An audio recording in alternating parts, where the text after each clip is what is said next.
พุทธศาสนามุ่งชี้อะไรคำว่าศาสนามีความหมายกว้างกว่าคำว่าศีลธรรมซึ่งหมายถึงข้อปฏิบัติเกี่ยวกับประโยชน์สุขในขั้นพื้นฐานทั่วไปมีระเบียบปฏิบัติในขั้นสูงแตกต่างกันออกไปในแต่ละศาสนาศีลธรรมทำให้คนในสังคมอยู่ร่วมกันอย่างเป็นปกติสุขไม่เบียดเบียนกันคนที่ยังไม่พ้นทุกข์จากการเวียนว่ายตายเกิดหรือการเบียดเบียนของกิเลสเพราะอำนาจของศีลธรรมได้สิ้นสุดลงก่อนที่จะกำจัดโลภะโทสะโมหะลงได้ไม่สามารถกำจัดความทุกข์ที่เกิดจากการเกิดแก่เจ็บตายได้ขอบเขตของศาสนามุ่งเน้นที่การกำจัดกิเลสโดยสิ้นเชิงหรือดับทุกข์ที่เกิดจากการเกิดแก่เจ็บตายให้สิ้นไปโดยพุทธศาสนา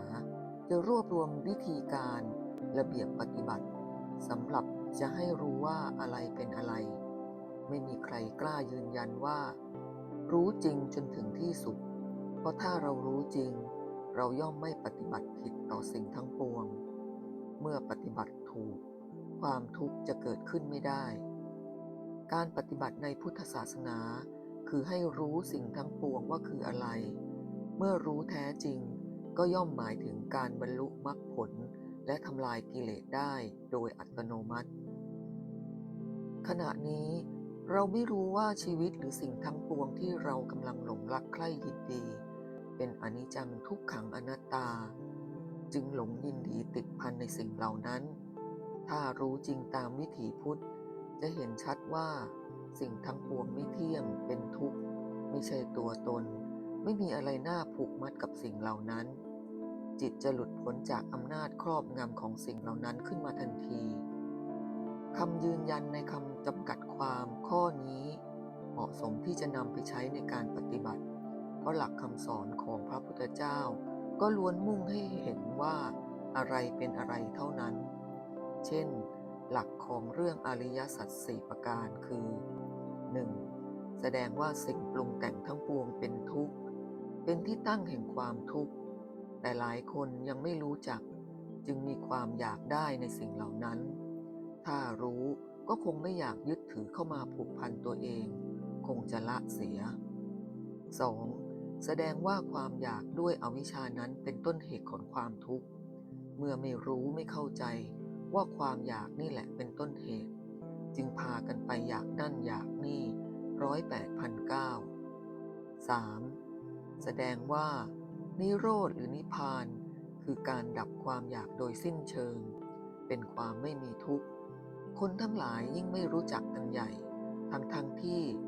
พบได้ตรงความอยากมันดับลงนั่นเองแต่ที่ไม่รู้ว่าอะไรเป็นอะไรจึงไม่มีใครปรารถนาที่จะดับความอยากไม่ปรารถนานิพพานเพราะไม่รู้ว่านิพพานคืออะไร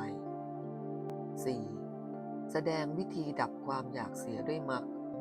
ไม่มีใครเข้าใจหรือสนใจเรื่องอริยมรรคอันมีองค์8ที่ดับความอยากได้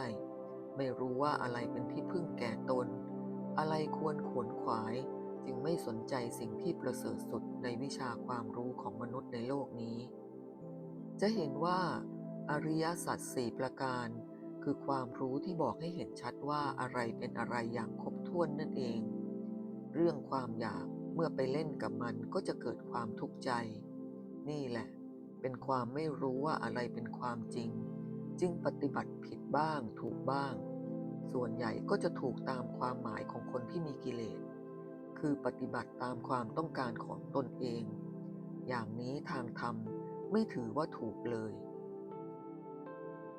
ลองนำหลักทางบาลีที่เรียกว่าหัวใจของพุทธศาสนาหรือคาถาของพระอัสสชิมาพิจารณาเมื่อพระอัสสชิได้พบกับพระสารีบุตรก่อนได้บวชพระสารีบุตรได้ถามถึงใจความของพระพุทธศาสนาว่า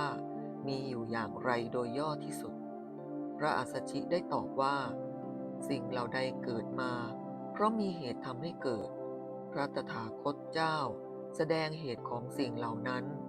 พร้อมทั้งแสดงความดับสิ้นเชิงของสิ่งเหล่านั้นเพราะหมดเหตุพระมหาสมณะเจ้าตรัสอย่างนี้นี่คือการบอกว่าสิ่งทั้งปวงมีการปรุงแต่งขึ้นมา มันดับไม่ได้จนกว่าจะดับเหตุเสียก่อน อย่าเห็นอะไรเป็นตัวตนที่ถาวร เพราะมีแต่สิ่งที่เกิดจากเหตุและงอกงามต่อตามอำนาจของเหตุ จะดับไปเพราะสิ้นเหตุ ดังนั้นปรากฏการณ์ทั้งหลายในโลกนี้ย่อมเป็นผลิตผลของสิ่งที่เป็นเหตุทั้งสิ้น เป็นความเลื่อนไหลไปไม่มีหยุดเพราะอำนาจของธรรมชาติที่มีลักษณะไม่หยุดปรุง พระพุทธศาสนาบอกให้เรารู้ว่าสิ่งทั้งหลายไม่มีตัวตน มีการปรุงแต่งกันไปและมีความทุกข์รวมอยู่ในนั้น เพราะความไม่มีอิสระจึงต้องเป็นไปตามอำนาจของเหตุ จะหมดทุกข์ก็ต่อเมื่อหยุด จะหยุดได้ก็เมื่อไม่มีเหตุไม่มีการปรุง เป็นความรู้อันลึกซึ้งที่สุดเท่าที่ผู้มีสติปัญญาจะบอกได้ นับว่าเป็นหัวใจของพุทธศาสนาจริงๆ การบอกนี้คือบอกให้รู้ว่าสิ่งทั้งปวงเป็นเรื่องของมายา อย่าไปหลงยึดถือจนชอบหรือชังมันเข้า เมื่อทำจิตให้เป็นอิสระได้จริงๆ เป็นการดับเหตุเสียได้ เราก็จะไม่ต้องเป็นทุกข์เพราะความชอบหรือความชังอีกต่อไป เรื่องไตรลักษณ์ก็เป็นหลักสำคัญอีกแนวหนึ่งเกี่ยวกับอนิจจังทุกขังอนัตตา เป็นหลักที่เราต้องรู้ ถ้าไม่รู้ก็เรียกว่าไม่รู้จักพุทธศาสนา เป็นการประกาศความจริงออกไปว่า สิ่งปรุงแต่งทั้งปวงไม่เที่ยง สิ่งปรุงแต่งทั้งปวงเป็นทุกข์ สิ่งทั้งปวงไม่ใช่ตัวตน ที่ว่าเป็นอนิจจัง เพราะสิ่งทั้งปวงเปลี่ยนแปลงไปเรื่อยๆ ที่เป็นทุกขัง เพราะสิ่งทั้งปวงมีลักษณะเป็นความทุกข์ทรมานอยู่ในตัวเอง เป็นอนัตตา คือสิ่งทั้งปวงไม่มีอะไรที่เราควรจะเข้าไปยึดเป็นตัวตน เป็นเราหรือของเรา ถ้าไปยึดก็ต้องเป็นทุกข์ โดยนัยยะแห่งไตรลักษณ์ก็คือชี้ให้เห็นว่า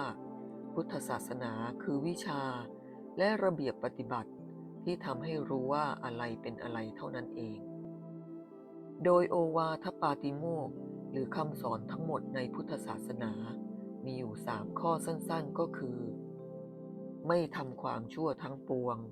ทำความดีให้เต็มที่ และทำจิตใจให้สะอาด ปราศจากความเศร้าหมอง นี่เป็นหลักสำคัญของการปฏิบัติ ถ้าศึกษาพุทธศาสนาตามนี้แล้ว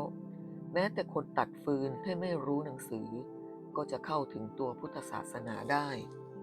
ในขณะที่มหาเปลี่ยนหลายประโยคที่กำลังง่วนอยู่กับพระไตรปิฎกไม่อาจเข้าถึงพุทธศาสนาได้เลย หากมีสติปัญญาอยู่บ้างน่าจะพินิจพิจารณาสิ่งทั้งปวง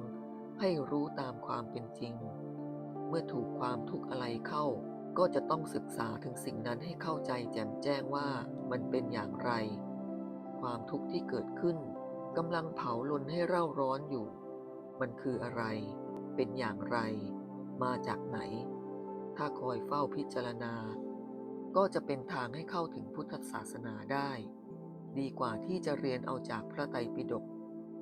ใครที่มัวแต่ศึกษาพุทธศาสนาจากพระไตรปิฎก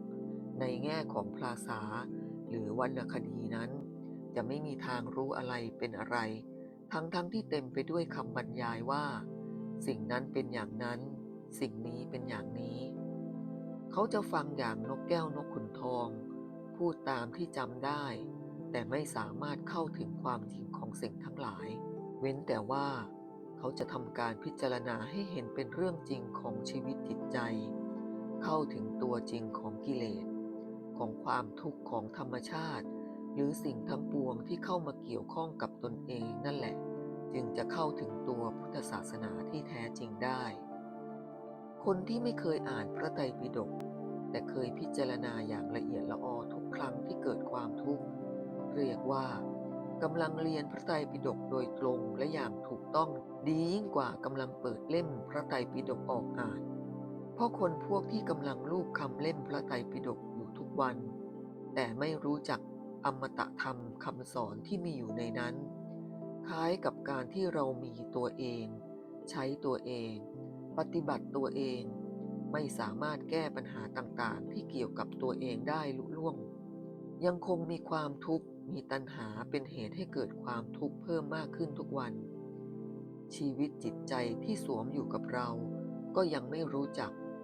การที่จะไปรู้สิ่งลึกล้ำที่ซ่อนอยู่ในพระไตรปิฎกนั้นมันยุ่งยากมากกว่าเป็นไหนๆดังนั้นควรหันมาศึกษาพุทธศาสนาตัวจริงคือจากสิ่งทั้งปวงซึ่งรวมทั้งร่างกายและจิตใจนี้จากชีวิตที่กำลังหมุนอยู่ในวงกลมของความอยากกระทำความอยากและเกิดผลอย่างนั้นอย่างนี้ขึ้นมาหล่อเลี้ยงความอยากต่อไปไม่มีที่สิ้นสุดวนเวียนอยู่ในวัฏสงสารหรือทะเลแห่งความทุกข์เพราะความที่ไม่รู้ว่าอะไรเป็นอะไรข้อเดียวเท่านั้นสรุปว่า